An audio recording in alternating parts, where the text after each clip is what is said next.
It's the morning after the Yankees lost the American League Division Series to the Blue Jays. Season is over. I'm having my morning coffee. Just had a nice little workout to try and exercise the demons. And now it's time for our annual postmortem.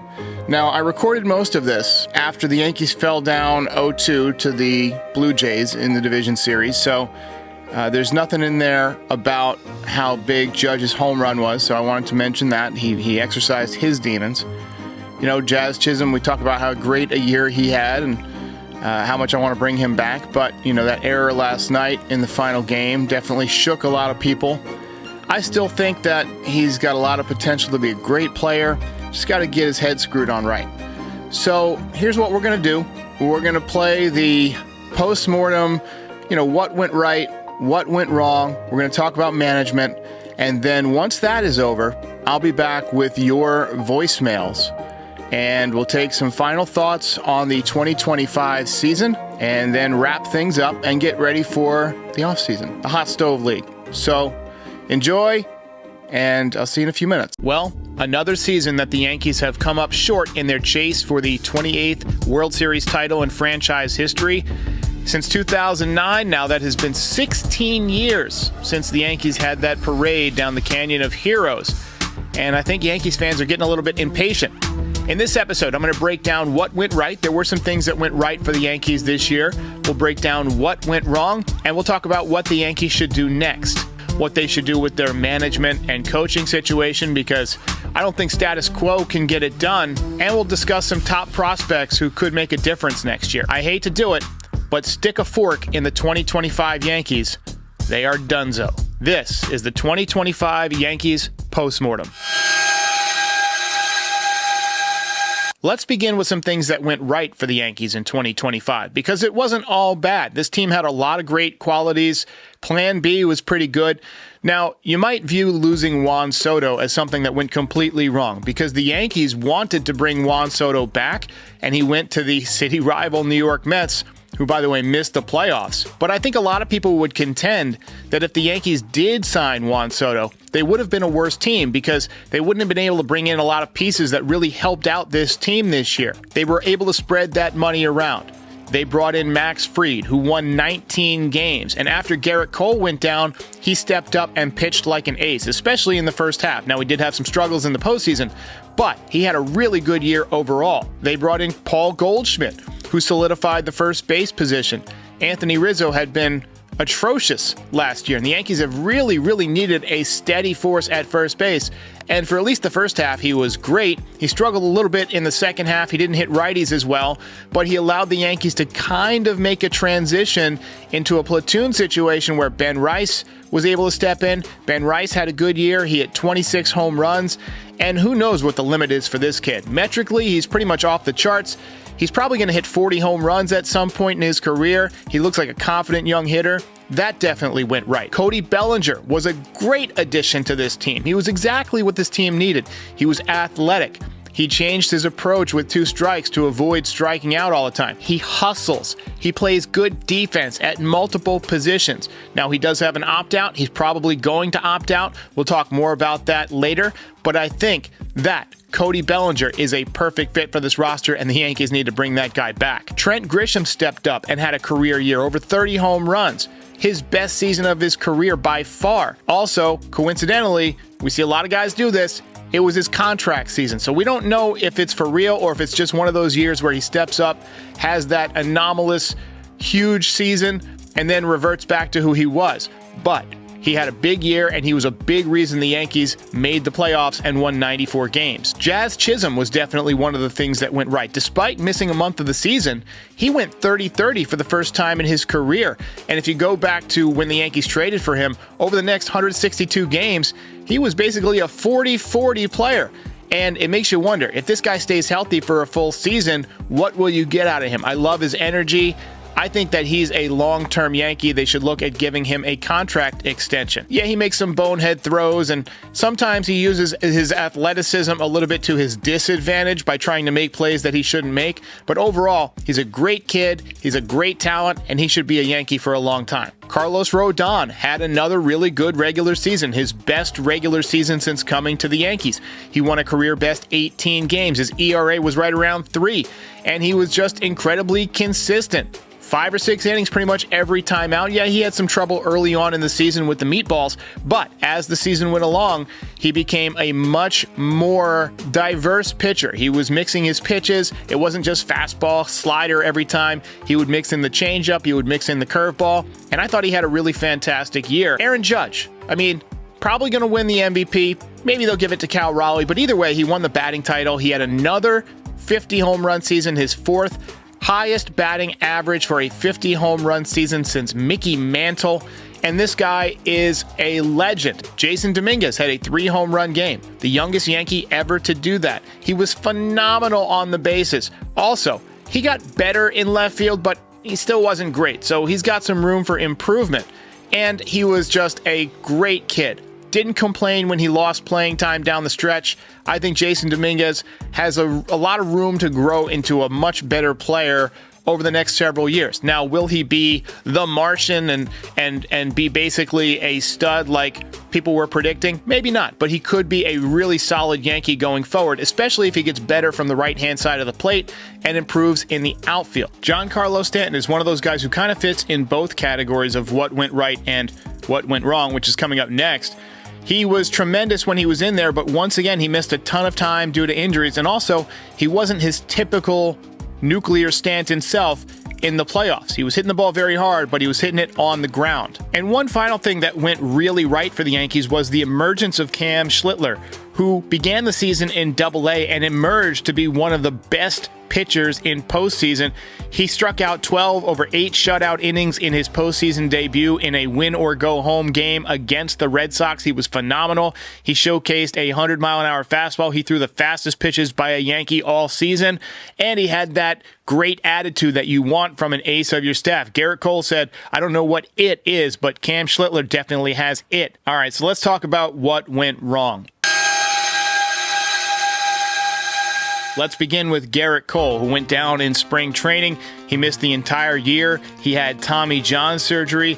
And if you have Garrett Cole, honestly, you're probably AL East champions. You probably play the ALDS at home in those first 2 games instead of in Toronto where the Yankees got smashed. You just got a deeper rotation. Now, he will be back next year. Hopefully, no one else goes down. The Yankees also lost Clark Schmidt to Tommy John surgery, so he's going to miss all of next season, but he was not available down the stretch, and he was pitching pretty well at the time he got injured, so that was a big loss. Jonathan Loaisiga was somebody that the Yankees were counting on to come back and be a big part of their bullpen, but once again, this guy proved that he just cannot stay healthy. Every year it's some kind of injury, and I don't think you can count on this guy to come back, and losing him cost the Yankees a lot of valuable innings in that bullpen.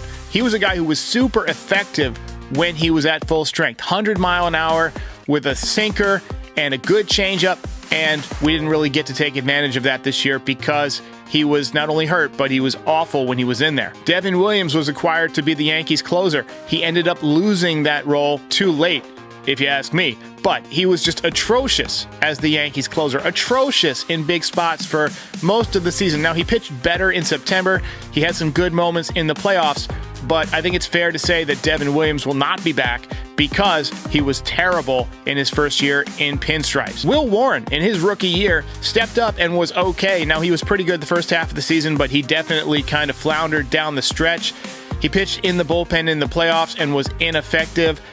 I don't see him being a part of the Yankees rotation next year. In fact, I could see him as being a potential trade chip with some of the arms that the Yankees have coming up, the emergence of Cam Schlittler, and just how bad Will Warren looked out of the bullpen. You might be able to get something back for him. You might be able to even get a couple of relief pitchers for him to solidify that bullpen and give the Yankees a more well-rounded team next year. Anthony Volpe had a terrible year at the plate. He hit just .212. And defensively, he took an enormous step back. We found out late in the season that Volpe was playing with a torn labrum in his shoulder. He got a couple of cortisone shots. He seemed to play better after that, but we'll see how it shakes out next year. Austin Wells, I think definitely underperformed. The batting average was low. Now, he did have some production. He had over 70 RBIs. He had over 20 home runs. But I think Yankees fans were expecting him to take that next step forward, and maybe that'll be next year. But I am a little bit disappointed in what Austin Wells gave us in terms of consistency at the plate. The Yankees bullpen as a whole was unreliable all season long. It was the Achilles heel. It stunk in the playoffs. You just can't count on these guys. They did have to address some of these holes at the trade deadline. They went out and got David Bednar. They went and got Camilo Doval. Both of those guys threw the ball better down the stretch after rough starts with the Yankees. They got Jake Bird, who was awful. He's got a 100-mile-an-hour fastball, but he had to go down to the minor leagues. Maybe that's something you can work on during the offseason and get that guy to maximize his potential. Devin Williams, as we mentioned, was bad, so the bullpen was a huge, huge problem. Third base was a black hole for most of the season. They ended up trading Oswald Peraza. Oswaldo Cabrera broke his ankle, and it seemed like after Oswaldo Cabrera got hurt, the Yankees lost a lot of that kind of swag that he provided. And though Ryan McMahon solved a lot of problems defensively, he didn't really hit that much. He strikes out way, way, way too much for my taste, but he is a good defender, and I think the Yankees like that. Once again, strikeouts were a huge problem for the Yankees. They struck out way too often. Aaron Boone made way too many awful decisions this year. We'll talk more about him in just a minute. Giancarlo Stanton was not his nuclear self in the playoffs, and so when you combine all of those things, you get an early exit from the Yankees. All right, so let's talk about Aaron Boone. Punt lineups, 2-month slump every summer, mismanagement of the bullpen, terrible post-game comments throughout the year, lying to our face, gaslighting us, and despite the Yankees winning 94 games, they failed against really good teams because they were not fundamentally sound. That also falls on the coaching staff. Bad base running, bad defense, mental errors. These type of things reflect on the manager. And this is not the first year that this has happened. This is why the Yankees lost the World Series in 2024. And I'm just not sure that Aaron Boone, despite being under contract, makes a lot of sense for this team going forward. Sure, he gets the Yankees to the playoffs every year. Just about every year. But with the $300 million payroll, a lot of managers could do that. I get that the Yankees organization likes Aaron Boone, and they believe he's a good manager. But the scrutiny that this guy faces is only going to intensify, and you can see it building year after year that ends in disappointment. I think it would be a prudent move for the Yankees to look for a new manager for the 2026 season and beyond. And as far as the coaching staff goes, I mean, how many guys did we have thrown out at home, right? How many base running mistakes did we have? You know, we had the first base coach getting reamed by Boone in the dugout because he's not communicating to Jazz Chisholm, who was dancing off of first base on a pop-up. These type of things are not acceptable. All right, so next we're going to talk about what the Yankees should do this winter to get better and have a better chance for the 2026 season.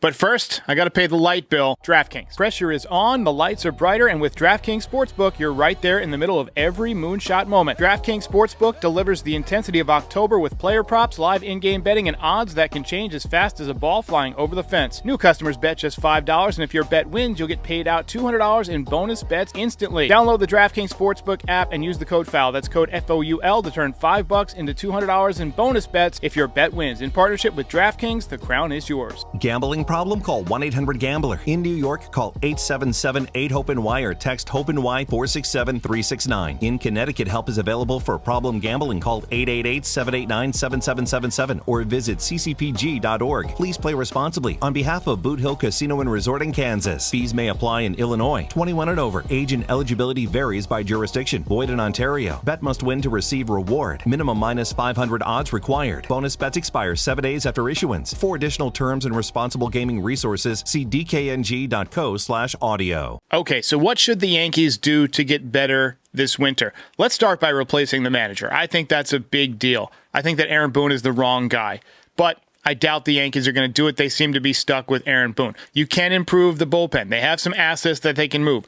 I mentioned earlier, Will Warren had a promising rookie season, was not good out of the pen, probably not going to crack the Yankees rotation next year with the emergence of Cam Schlittler, and you've got Garrett Cole coming back. I think Will Warren is expendable. You've got some good arms coming up as prospects, Carlos Legrand, Elmer Rodriguez Cruz. Either one of these guys could be your swing starter should you need one, or they could transition to the bullpen and give the Yankees some true fireballers in the pen with strikeout stuff that are young and controllable. Picking up a couple of new coaches, right? I mean, the fundamentals on this team have been a problem for years. I think they should get some of the 90s dynasty Yankees back involved. I get that Paul O'Neill doesn't want to travel with the team and he wants to be at home in Cincinnati, but maybe you can make him like a part-time instructor. Get Jeter back involved. The dude has no business being on Fox. He needs to be in pinstripes. Get A-Rod back involved. I get that Cashman doesn't like him and he had problems with the team and sued the team. Let bygones be bygones. Make some improvements to the people that are around this team, to the attitude of this team, and I bet you'll get better. The Yankees should obviously let Devin Williams walk. I think they should let Trent Grisham walk. I think they should bring back Cody Bellinger. He should be their number one priority in terms of signing a new contract.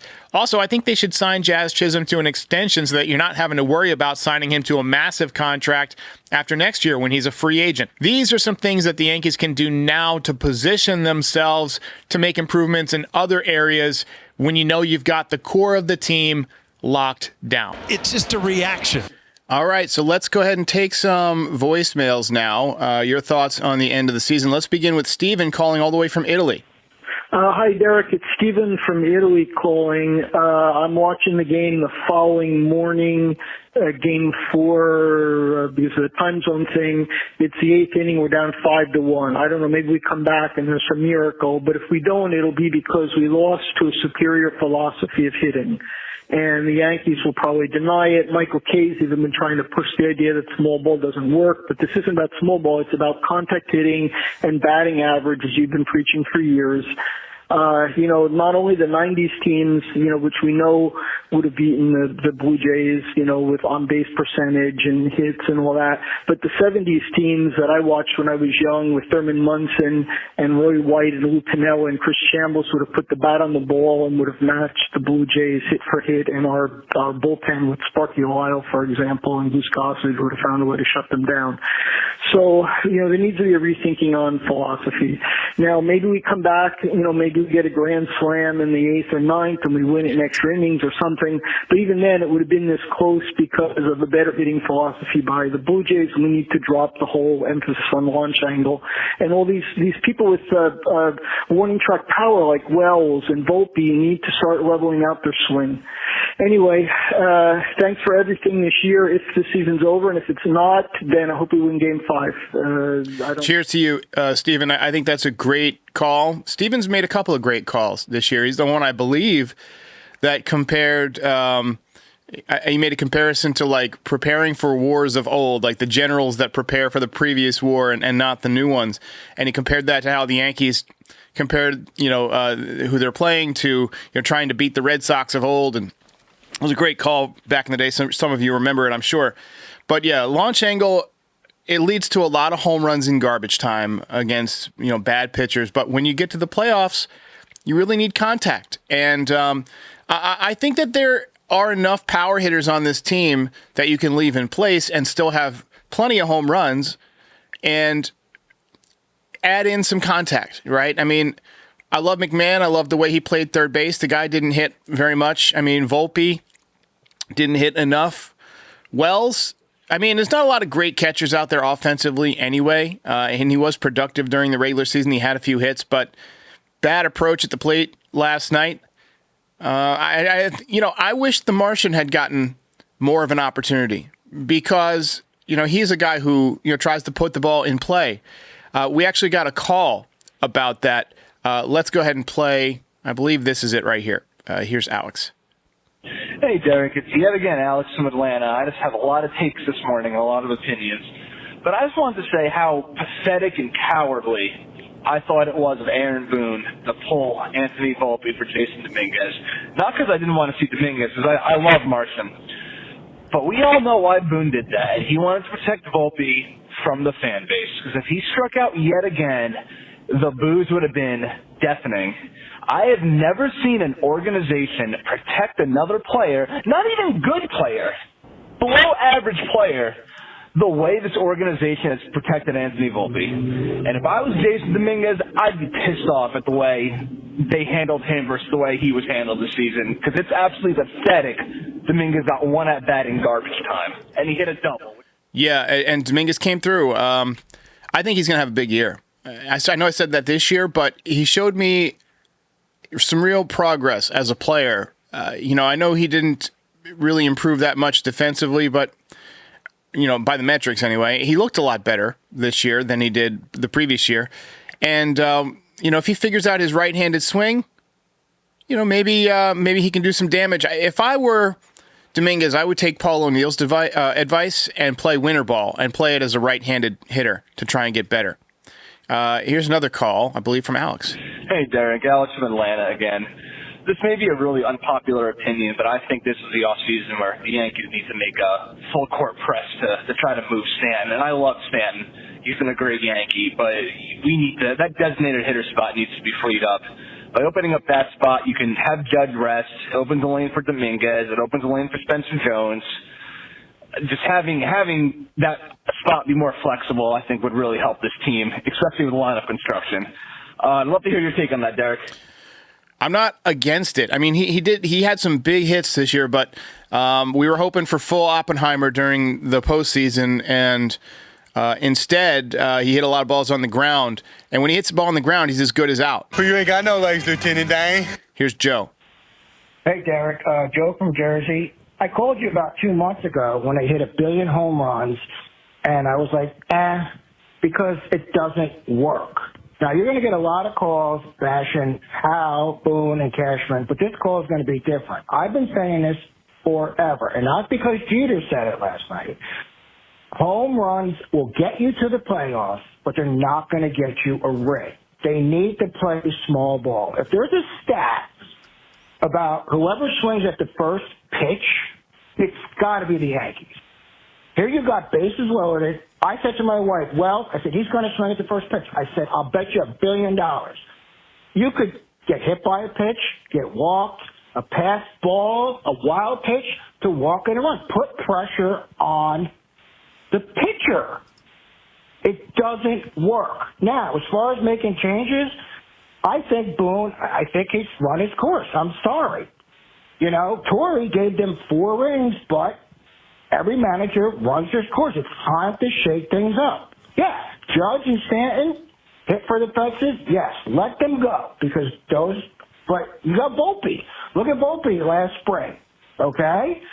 Hitting, stealing bases, getting doubles, and then all of a sudden everybody in that lineup comes to the plate and tries to swing for the fences, and it doesn't work against good. Yeah, that seems to be a recurring theme here with these the calls. People enjoy the home runs during the regular season, but they understand something that the Yankees just won't admit to, which is that against good pitchers, it just doesn't work. Here's Milton. Hey there, Derek. This is Milton from Texas. I guess we'll look at you all winter long, which is I plan to do anyway. It's a very good program you have, and I'd like to know what's going on in the household. The Yankees, let's face it, I mean, they were very lucky to at least win the last 8 games of the year. They play under 50% teams, but they lost because no fundamentals, too many home runs, trying to hit home runs, first pitch swing, a number of things. But the funny thing about it is that I was more disappointed last year than I am this year. I'm not as disappointed as I was last year. Being that we were in the 5th game of the World Series, and I'm not going to pile up on Judge because we've done enough of that last year. But I'm more disappointed. I was more disappointed last year than this year. Did I have hope for this year? Of course. But I thought that things were stacked up against them the way they were playing. And, we'll see what happens next year. And, of course, I'll continue to be watching your show, which is always... Appreciate the call, Milton. I mean, I'm always equally disappointed when the season ends without a championship, right? But I would have liked to have seen the Yankees get further than the division series, especially the way they finished out the season. But, maybe it's a good thing because, it'll force the Yankees to reckon with their philosophy a little bit, getting beaten by a division opponent who's not going to get any weaker next year. I mean, they're going to continue to hit. We'll see what happens with Bichette. If I'm the Yankees, I sign Bichette. I sign Bo Bichette. I take him from the Blue Jays. Play him at shortstop until Lombard is ready.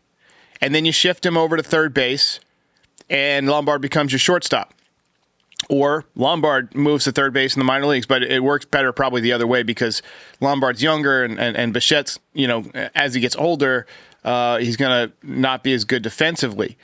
But I think the Yankees need more of a contact hitting approach, 100%. I would take a look at what we can do with Stanton, like one caller said. Not that this was Stanton's fault. I thought Stanton had a tremendous season, and he hit for a little bit of contact. But I think that there's an opportunity there to kind of mix in some of this philosophy that we all want the Yankees to use, which is more line drives, less fly balls. Here's Enrique. Yo, what's up, man? It's Enrique from Freehold. I'm actually just leaving the game now. I'm in the car with my boy, and bats just went cold. It's actually embarrassing to have one run, and it was like 2 hits through 8 innings. I mean, Jazz Chisholm, the guy who talks the most off the field, fucks up. Oops, wasn't supposed to say that. Messes up, And at the end of the day, like, people want to blame Boone. What do you want Boone to do this game, man? Bats just went cold. It doesn't make sense that such a great win last night carries no momentum and it's just straight flat. But, oh well. So that's why they say that momentum is as strong as your next day's starting pitcher. But, I thought that Cam Schlittler did fine.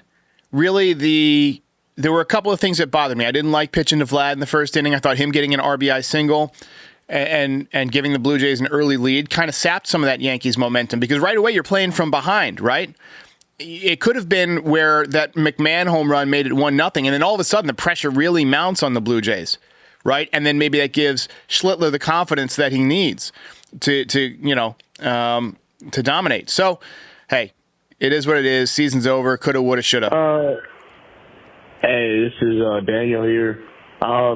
We are getting absolutely trolled online. Yeah, it happens. We are... Like, they're playing New York while popping champagne. This needs to be a wake-up call for this entire organization. Hal needs to sell the damn team and fire fucking Cashman.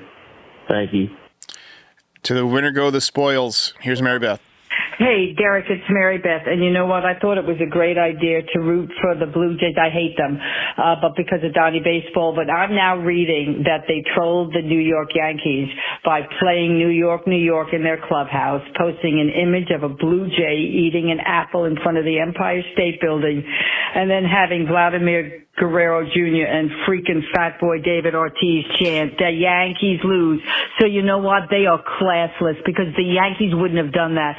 So you know what, Donnie Baseball? You're playing for a classless team, and as much as I love Donnie Baseball, I am not going to root for them. I'm going to root for them to lose. Okay, doll. Great show, and I'll see you. Goodbye. Mary Beth, thank you for the support all season. Mary Beth been one of our best supporters all year long, calling in every single night. Usually while she's hiking with the dogs, too. All right, here's Brian. Hey, what's going on, Derek? Assuming, I don't know for sure, but you're probably going to take a few days off here after that bad end of the season. Man, it just what a tough way to go down. Not even a fight. Just curled up in the fetal position while they're beating us up was pretty rough.